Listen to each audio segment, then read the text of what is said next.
მოგერთით სტუმართან ერთად ჩვენთან იმყოფება ჩვენთვის და თქვენთვის კარგად ნაცნობი ნუგზარ კოხრაიძე, რომელიც გახლავთ სამეცნიერო ინტელექტუალურ კლუბ თაობათა დიალოგის თანადამფუძნებელი და თავმჯდომარე. ვისაუბროთ საინტერესო საკითხთან დაკავშირებით, რომელიც საგანმანათლებლო მიმართულებას ეხება. ნუგზარ, მოგესალმებით. მოგესალმებით. როგორ ხარ? კარგად, თქვენ როგორ ახართ? ჩვენც კარგად. დღეს ვსაუბრობთ ციფრულ პროგრამებთან დაკავშირებით. დიახ. რა ხდება ამ მიმართულებით? მოდით დეტალურად რომ გითხრათ და აუხსნათ მაყურებელს. კი ბატონო, თქვენ როგორც მოგეხსენებათ, დღეს უკვე პრაქტიკულად ბუმი არის ციფრული სამყაროსი, ძალიან ასე რომ ვთქვათ, სწრაფად განვითარებადი სფერო არის, ტექნოლოგიები და ამ ტექნოლოგიების გამოყენება, მათ შორის საგანმანათლებლო მიმართულებაში. ჩვენი ორგანიზაცია ამ საქმიანობით რიგდოგი დიდი ხანია უკვე დაკავებულია, მაგრამ ასე რომ ვთქვათ, მისი ვიზუალური სახე ჩვენ გარკვეულწილად დავიწყეთ ახლა შექმნა, მათ შორის შევქმნით საიტი rigdog.games და რომელზედაც მოთავსებულია ამ კონკრეტულ შემთხვევაში ჩვენი 3 ციფრული თამაში, რომელიც სხვადასხვა ასე ვთქვათ მიმართულებას ეხება. ძირითადად ეს არის ლიდერობასთან დაკავშირებული, ასე ვთქვათ, კომპლექსური სავარჯიშოები და თამაშები, რომელიც ნებისმიერ ადამიანს მათ შორის შეუძლია ინდივიდუალურად გაიაროს, ანუ შევიდეს და გაიაროს ეს თამაშები. ისინი არ არიან ჩაკეტილი ან შეზღუდული. თუმცა ჩვენ პერიოდულად ვახორციელებთ კომპლექსურ, ასე ვთქვათ, პროცესს, როდესაც ამ ინსტრუმენტების გამოყენებით გარკვეულ პროგრამებს ვატარებთ. რაში გამოიხატება რა ტიპის ტექნოლოგიაა ეს, რომელსაც ჩვენ ვიყენებთ, ეს არის გეიმიფიცირება, ანუ თამაშის ელემენტების გამოყენება საგანმანათლებლო პროცესში. ას შეუძლია გამოიყენოს ნებისმიერმა მასწავლებელმა სკოლაში, ნებისმიერმა ლექტორმა უნივერსიტეტში, ნებისმიერმა ბიზნეს, ასე ვთქვათ, კომპანიამ გამოიყენოს თავის თანამშრომლების სახალისებისთვის და ასე შემდეგ. დაახლოებით ყველა მიცის პრინციპში რა არის ეს გეიმიფიკაცია, ეს არის თამაშის ან შეჯიბრის ელემენტების გამოყენება. მაგალითად, თქვენ რომ გაათამაშოთ ახლა ტელეკომპანია რიონის ეთერში, ადრედაც იყო ასეთი რაღაც, ვთქვათ, კითხვაზე ვინ უპასუხებს უფრო სწრაფად და რაღაც საჩუქარი. ხო, რა არის ამ ასე ვთქვათ, ასე კონკურსის იდეა, რომ რეიტინგი გაიზარდოს და ჩართულობა მაყურებლის უფრო დიდი იყოს ეთერში, ხო? მაგრამ რეალობაში თქვენ გამოიყენეთ თამაშის ელემენტი. ხო, გსვამთ კითხვას, ყველაზე სწრაფად ვინც უპასუხებს, ის მიიღებს საჩუქრას. რეალობაში მარტო ერთი ადამიანი ხომ არ უყურებს, არამედ უყურებს ბევრი ადამიანი და აი სწორედ ამ კონკურსის გამო შეიძლება უყურებდეს. მაგრამ რეალური დანიშნულება არის, რომ მოისმინოს გადაცემა, სტუმრებს უყურეს და შინაარსი გაიგოს. აი ზუსტად იგივე პრინციპით მუშაობს საგანმანათლებლო პროგრამებში. ავიღოთ მაგალითად ლიდერშიპის, ანუ ლიდერობის სწავლების პროგრამა, ხო? რომელიც თავის არსით ძალიან ბევრი მოდულებისგან, ანუ ძალიან ბევრი საინფორმაციო მასალისგან შედგება. და როგორც წესი, ეს მასალა არის რთული წასაკითხი ხოლმე. ან ეზარებათ, ან ამდენი დრო არ არის, ან რაღაც ასე ვთქვათ, სხვა გამოწვევები აქვთ ადამიანებს. ამიტომ და რაც თავარია, ეს შეიძლება შედგებოდეს ძალიან ბევრი ტრენინგებისგან, ხო? ტრენინგი რა არის? ეს მინიმუმ 8 საათიანი წვრთნაა დღის განმავლობაში ადამიანის, რომელიც დატვირთულია თავისი სავარჯიშოებით, დატვირთულია საინფორმაციო მასალით, რაც თავარი ამას სჭირდება ორგანიზება, შეკრება გარკვეულ ადგილას, გათვალისწინება ბევრი ტექნიკური ამბების და ასე შემდეგ. მაშინ, როდესაც ჩვენ გეიმიფიკაცია გვაძლევს საშუალებას მოვწყვიტოთ ადამიანი დროს და სივრცეს, ანუ ის არ იყოს შეზღუდული კონკრეტული ადგილით, არ იყოს შეზღუდული კონკრეტული დროით, ხო? და მივცეთ საშუალება უფრო ხალისიანად გაიაროს ის პროცესები, რაც მას აფრკოლებს, რომ წაიკითხოს ინფორმაცია, გაეცნოს გარკვეულ სხვა დამატებით ლიტერატურას და ასე ვთქვათ, გამოიმუშაოს ეს კონკრეტული უნარები.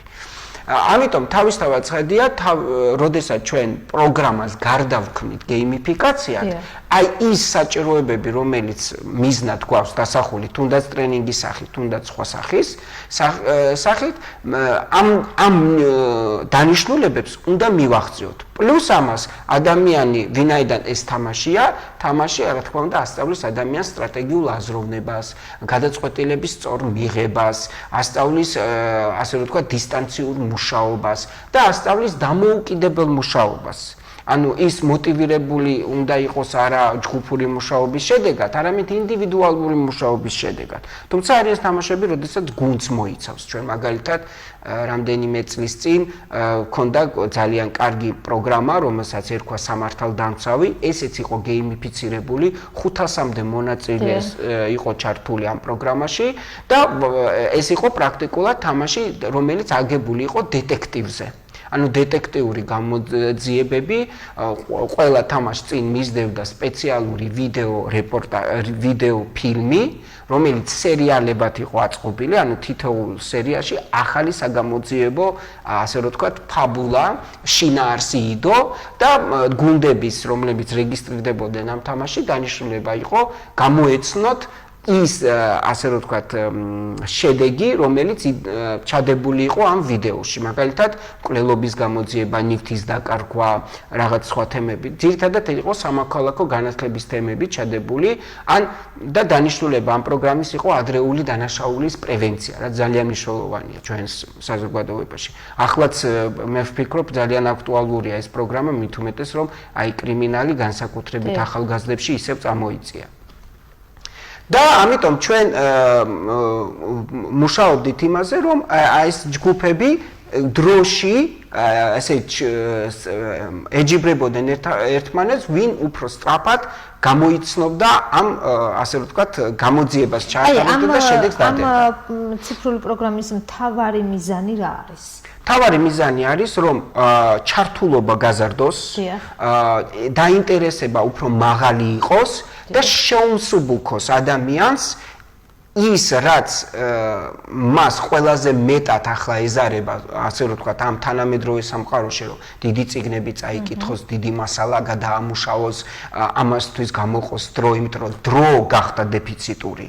ასე რომ ვთქვათ, ამ თანამედროვე სამყაროში, აი ეს დასძლიოს უფრო მარტივ და რაც თავარია, ხალისიანი გახადოს ეს პროცესი, ანუ შეუმსუბუქოს ადამიანს. და აი ჩართულობა მაინტერესებს პარალელურად და მონაწილეების რაოდენობა აქ როგორ არის? ანუ განსაზღვრული რამდენად არის ასაკობრივი ფაქტორი? აი ამასაც იძლევა საშუალება გეიმიფიკაცია, რომ არ შეიზღუდოს რაოდენობა ადამიანების, ვინც შეიძლება მონაწილეობდეს. აი წინა თამაში სამართალდამცავი მე ვახსენე, რომ ის იყო 500-მდე ადამიანი ჩართული, პრაქტიკულად 66 საქართველოს სხვადასხვა დასახლებიდან მონაწილეობდნენ გუნდები, რომელიც სრულიად ონლაინ მიმდინარეობდა, ანუ გუნდში შეიძლება ყოფილიყო ქუთაისელიც, თბილისელიც, ბათუმელიც, სხვა სოფლიდან რომელიმე ადამიანი და ასე შემდეგ. ანუ შეეძლოთ, სრულიად განსხვავებული ლოკაციებიდან ერთ გუნდად ყოფილიყო ადამიანები.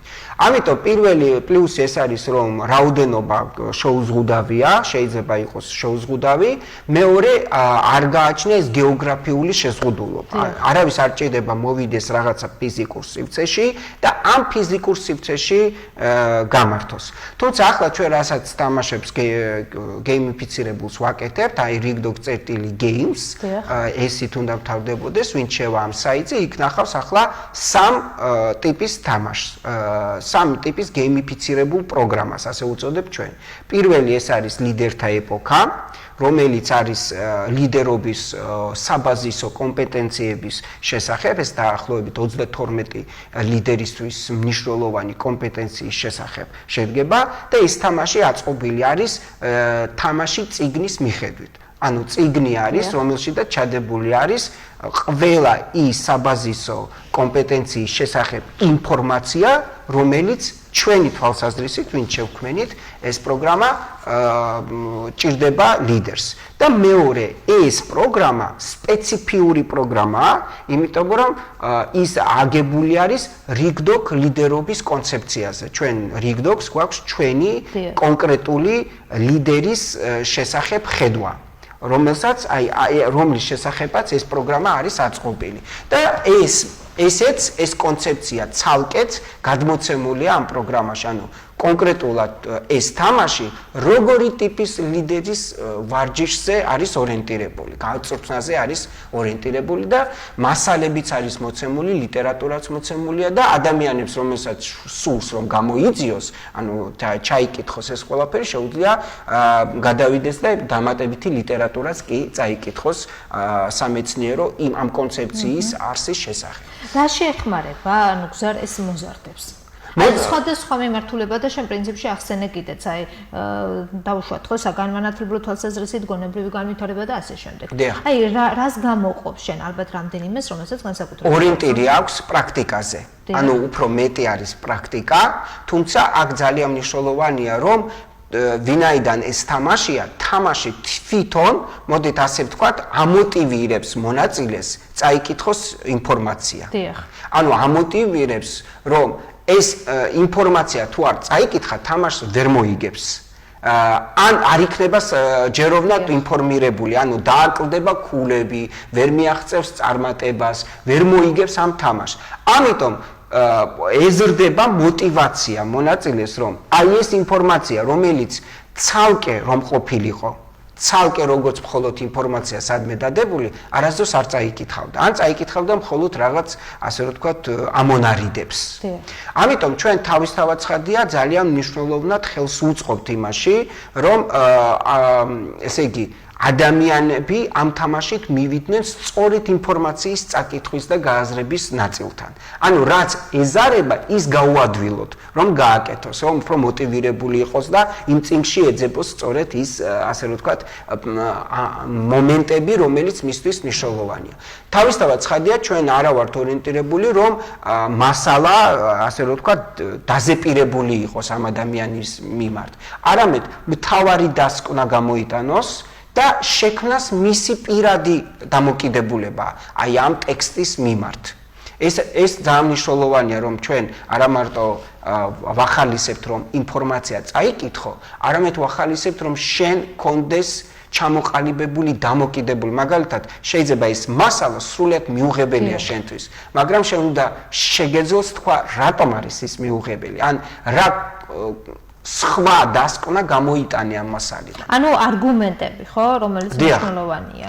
ხო, და თან უნდა წერო მოკლედ. თან უნდა იყო ლაკონური, უნდა იყოს ზუსტი და უნდა იყოს სწორი ამ ნაწილში და შეგეძლოს. დღეს ვინაიდან თაობებს აი ეს ზოგადი განათლებას, რასაც უძახით ჩვენ, რომ აი ეს ნაკითხობა დაბალია, ნაკლებად კითხულობენ მხატვრულ ლიტერატურას, ხო, უფრო ტექნიკური არის, იმიტომ რომ თავად ინტერნეტიც არის ტექნიკური. ხო, უცებს მით უმეტეს ახლა, როდესაც ხელოვნური ინტელექტის სამყაროში შევდივართ ჩვენ. სხვათა შორის ჩვენი ორგანიზაცია არასდროს არ ებძვის, ასე რომ ვთქვათ, სიახლეებს და ტექნოლოგიებს. პირიქით ჩვენ ვასწავლით, როგორ სწორად გამოიყენოთ ChatGPT.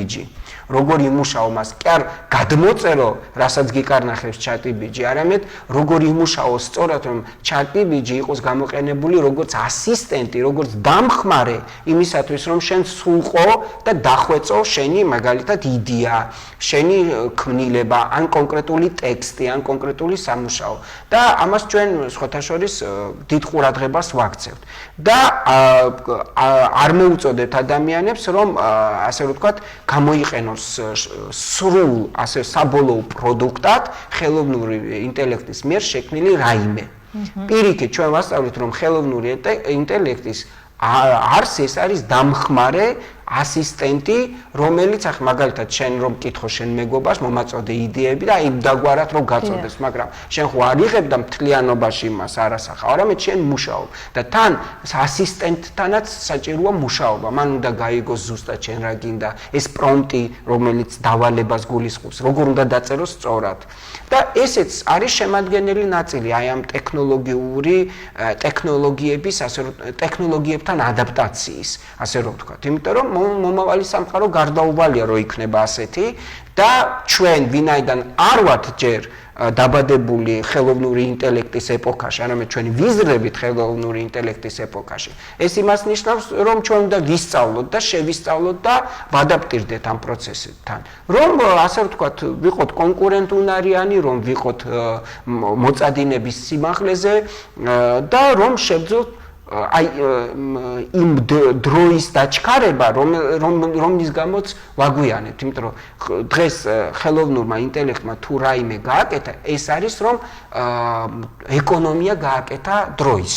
ანუ ის რაც თქვენ ადრე შეგეძლოთ დაგეხარჯათ თქვენი ძალიან დიდი დრო, შენ შეგიძლია ჩამოაყალიბო დავალებად და აი სხვათა შორის არ ვითარებს სწორი დავალების ჩამოყალიბების ფორმას, იმიტომ რომ თუ სწორად არ დაუწერე დავალება, ვერასდროს ვერ მოგწევს სწორ პასუხს.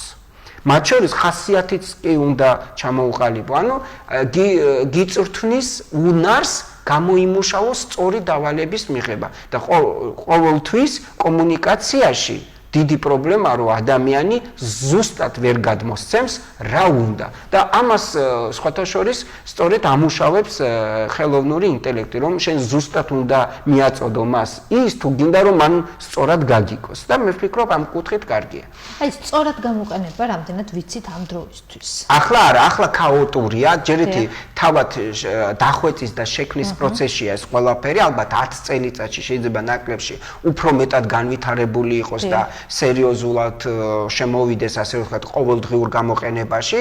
მე მაგალითად ახლა ChatGPT-ს ასისტენტად ვიყენებ ძალიან ბევრ ნაწილში და არავის არ ვეუბნები ჩემს ირგვლივ რომ არ გამოიყენოთ მაგალითად რაიმე დოკუმენტების შექმნის რაღაც, მაგრამ მე ყოველთვის ვეუბნები რომ ChatGPT არის მხოლოდ ასისტენტი. ის მხოლოდ გაწოდებს needles, ასე რომ ვთქვათ, იმ ამბავს. მეორე, შენ ყოველთვის უნდა გჯეროდეს, რომ ვინაიდან ის ეყრდნობა ინტერნეტ სამყაროში არსებულ მრავალ ინფორმაციას, ეს არ ნიშნავს, რომ ეს ინფორმაცია არის ზუსტი. ანუ შენ აუცილებლად ის ინფორმაცია, რომელიც მიიღე სტატისტიკის თვალსაზრისით და სხვა თვალსაზრისით, წყაროები უნდა შეისწავლო, რომელსაც ის გაწოდებს, რამდენად ეს წყაროები სანდოა, უნდა შეისწავლო. ანუ შენ მაინც უნდა ჩაატარო გარკვეული კვლევითი პროცესი იმისათვის, რომ დარწმუნდე, რომ ის ინფორმაციას, რომელსაც შენ გაწოდებს ასისტენტი, არის სწორი. იგივეა, რომ ადამიანთან დაკავშირებით, ახლა, როდესაც შენ დაუძახე მაგალითად შენ თანაშემწეს და კითხე აზრი, შენ ყოველთვის ვარ ახარ დარწმუნებული, რომ ეს აზრი არის კარგად გადამოწმებული, ბოლომდე სანდო და არ გჭირდება შენ თავად იმუშავო ამ აზრზე. იგივე პროცესი, უბრალოდ ამ შემთხვევაში დაჩქარდა პროცესი, შენ უფრო ნაკლებ დროში შეგიძლია რაღაცეები გააკეთო, მაგრამ ყველაფერთან საჭიროა მუშაობა. ეს არ უნდა დაგეზაროს, რომ იმუშავო ამასთან მიმართებით, რომ ჩამოაყალიბო უკვე შენი ორიგინალური სწორი ფორმა. ამიტომ მე ვფიქრობ, რომ გარდაუვალია, რომ სასკოლო ასე სივრცეშიც შევიდეს ნელ-ნელა თუნდაც ხელოვნური ინტელექტი. დღეს უკვე მრავლად გამოიყენება სხვადასხვა კარგი მასწავლებლები განსაკუთრებით კარგად გამოიყენებენ სხვადასხვა საგნებში გეიმიფიკაციის ელემენტებს, აი ამ ჯგუფებად დაყოფა, დავალების მიცემა, ამოცანის მიცემა, ხა ყველა საგან შეიძლება არის ადაგებოდეს, მაგრამ უმეტეს საგნებში შესაძლებელია გამოიყენო. რატომ ეს ზრდის ინტერესს სკოლის მიმართ მოსწავლის, საგნის მიმართ მოსწავლის, იმიტომ რომ დღეს ისეთი სამყაროა, რომ კონკურენცია სწავლასთან გაჩნდა ძალიან მაღალი. დღეს ინტერნეტი არის მასწავლებლის კონკურენტი, ხო? იმ გაგებით, რომ იქ უფრო საინტერესოა ბავშვისთვის ყოფნა, ვიდრე საკლასო ოთახის გარემოში. თქვა ტელევიზორი უფრო კონკურენტული არის. და მასწავლებლის, ასე რომ ვთქვათ, ანგნებავთ ლექტორის ან ნებისმიერი პედაგოგის, ასე რომ ვთქვათ, შრომა უფრო გართულდა, იმიტომ რომ მას უწევს კონკურენციაში შესვლა ამ თელ მასთან. და რა უნდა გააკეთოს მასწავლებელმა? ყველა ეს კონკურენტი უნდა აქციოს მის ინსტრუმენტად. და კი არ დაუშალოს ბავშვს ინტერნეტთან, ასე რომ არის მომენტი, რომ ამბობენ, რომ აი უნდა ჩამოვართვათ ტელეფონები ბავშვებს, უნდა ჩამოვართვათ გაჯეტები და რაღაცა. არა, არ უნდა ჩამოვართვათ არაფერი, იმიტომ რომ თქვენ მის ამ დამოკიდებულებას ვერ შეცვლით. იმდენად საინტერესოა იქ სამყარო და იმდენად მასზე მორგებულია. ანუ ამ ინდივიდზე არის მის ინტერესზე მორგებული დღეს ხელოვნური ინტელექტი ხო ინტეგრირებულია იგივე YouTube-ში, იგივე სოციალურ ქსელებში და რაღაც. როგორც კი სოციალური ქსელი დაინახავს თქვენ რასთან მიმართებით უფრო გაქვს ინტერესი, მე სულ იმასთან დაკავშირებულ ვიდეოებს, ინფორმაციას და ასე შემდეგ გიზიარებთ. აი დაახლოებით ასე უნდა გადაიქცეს საგანმანათლებლო სისტემაც, რომ გახდეს ინდივიდზე ორიენტირებული. იმიტომ რომ დღეს და როგორ შეძლოს ეს რომ გააკეთოს სწორედ ხელოვნური ინტელექტის გამოყენებით და ხელოვნური ინტელექტი სწორედ იძლევა საშუალებას რომ ჩვენ შევქმნათ არა უნივერსალური ფორმულა, მაგალითად რას გულისხმობ. აი მაგალითად კლასში თქვენ ყავთ ბავშვები. თქვენ დაახლოებით ორიენტირებული ხართ საშუალო მოსწრების ბავშვზე. ანუ იმას ნიშნავს, რომ დაახლოებით უგულვეყოფილია დაბალი მოსწრების ბავშვი და მაღალი მოსწრების ბავშვი. თანამედროვე ტექნოლოგიები იძლევა საშუალებას ყველა ვინც არის თქვენს კლასში მოსწავლე შეისწავლოს და ადგინოს მისი, ასე რომ ვთქვათ, უნარები, შესაძლებლობები და ასე და ამ ინდივიდზე მრავალი ასე რომ კომბინაციით მოახდინოს ასე რომ ვთქვათ ორიენტირება. ანუ წარმოიდგინეთ თქვენ რომ თქვენ როგორც მასწავლებელი ფლობთ 20-ვე მოსწავლეს ან 40-ვე მოსწავლის ასე რომ ვთქვათ შესახებ შესაძლებლობების ინფორმაციას და ეს თანამედროვე ტექნოლოგია გეხმარებათ რომ ყველა ამ ბავშვის мотивация, მათ ინტერესზე მოახდინოთ, ჩართვა მოახდინოთ და ზუსტად ისე მიაწოდოთ პროცესი, როგორაც მას დაინტერესებს, რომ მიიღოს ცოდნა. ანუ ვერ ასწრებს რაღაცას მასზე მორგებული ინდივიდუალური პროგრამა იყო. ანუ დღეს ჩვენი სახელმძღვანელოები ორიენტირებული არის საშუალო მოსწრების მოსწავლეზე. ანუ აი ამ კონკრეტულ მოსწავლე იმიტომ რომ მათი წარმოდგენაში არის რომ ეს საშუალო მოსწრების მოსწავლეები უფრო ბევრი არიან. ნუ ისინი რამ სხვადასხვა. ამიტომ აქ შედის ყოფაქცევის კონტროლი, აქ შედის ცოდნის გადაცემის და მიღების კონტროლი, აქ შედის რა ინფორმაციის დოზირება უნდა მივაწოდეთ, იმიტომ რომ ყველა ვერ ეწევა. ანუ დღეს რეალობაში ჩვენ ვისაც სურვილი აქვს, შეუძლია აი ეს ტექნოლოგიები გამოიყენოს უფრო ეფექტური საგაკვეთილო პროცესის მართვისთვის. და ორიენტირებული გახდეს ინდივიდზე და არა ამ საშუალო უნივერსალურ მოსწრების მოსწავლეზე. აი ეს ამას იძლევა თანამედროვე ტექნოლოგიები და მომავალში ეს კიდევ უფრო განვითარდება, მაგრამ ჩვენთვის მნიშვნელოვანი არის, რომ ჩვენ უკვე ახლა დავიწყოთ ამის დანერგვა და ვარჯიში, იმიტომ რომ ხვალდაზე ეს გარდაუვალია რომ მოხდეს ზოგადად სამყაროში, მაგრამ ჩვენც უნდა ვიყოთ მოწოდინების სიმაღლეზე და როდესაც შემოდის ახალი ტექნოლოგიები, მათ არ უნდა ვებრძოლოთ. იმიტომ რომ ეს ბავშვები მაინც განიცდიან ამის გავლენას. ანუ თქვენ ვერაფერს ვერ უზამთ, ასე რომ ვთქვათ, განვითარებას. და გამოწვევებთან მიმღებლობა ალბათ ყველაზე მნიშვნელოვანი არის. ხო, ყველაზე მეტად. ხო, ეს სწორად. აი, ამიტომაც რიგდოგი იყენებს, ჯერ ერთი რიგდოგმა თვითონ თავის ორგანიზაციულ სისტემაში ჩანერგა ეს გეიმიფიკაციის ელემენტები. ძალიან ბევრ ამას მივახციეთ, მაგალითად, ფინანსებთან დაკავშირებით, იმიტომ რომ იყო პერიოდი, როდესაც ადამიანები ფიქრობდნენ, რომ აი ფული ეს არის ჭუჭყი, ამაზე საუბარი არის ტაბუირებული, საერთოდ ადამიანი არ უნდა შეულობდეს ფულს, ამაზე ლაპარაკი სირცხვილია და რაღაცა. მაგრამ ეპოქა მოიტანა ის, რომ დღეს ფინანსები არის ერთ-ერთი მნიშვნელოვანი ინსტრუმენტი. არა ერთადერთი, ეს მნიშვნელოვანია, მაგრამ ყველაზე რთული არის ისწავლო ფულის შოვა. გამოიმუშავო ფული და მართო ეს ფინანსები. ამიტომ ამასაც ვასწავლიდით. ძალიან კარგი. წარმატებები მინდა გისურვო, რომ გზარ არაერთი მიმართულებით, რომელსაც ახორციელებს საგანმანათლებლო პროგრამების თვალსაზრისით და შენ ძალიან კარგად ჩამოაყალიბე ახლა ციფრულ პროგრამებთან დაკავშირებით თუ რას უწყობს ეს ხელს მოზარდებში. ამავდროულად ესა თუ ის გამოწვევა, რომელიც თანამედროვე ტექნოლოგიებს ახლავს თან და ის რომ დაუშვათ სკოლებში ან ნებისმიერ სხვა დაწესებულებაში რა თუ არა უკრძალონ ბავშვებს, დაუშვათ გამოყენება ტექნოლოგიების, არამედ ასწავლონ როგორ ოღონდ მასწავლებელი უნდა იყოს მზად. იმიტომაც უგზავნოს რომ თვითონ არ არის ასე რომ ვთქვათ ახლოს ამ პროცესთან. მას სჭირდება სწავლება. ერთობლივი შრომის მიღწევა. მადლობა და წარმატებები შენ. მე კი შეგახსენებთ ჩვენი გადაცემის სტუმარი გახდათ ნუგზარ კოხრეიძე.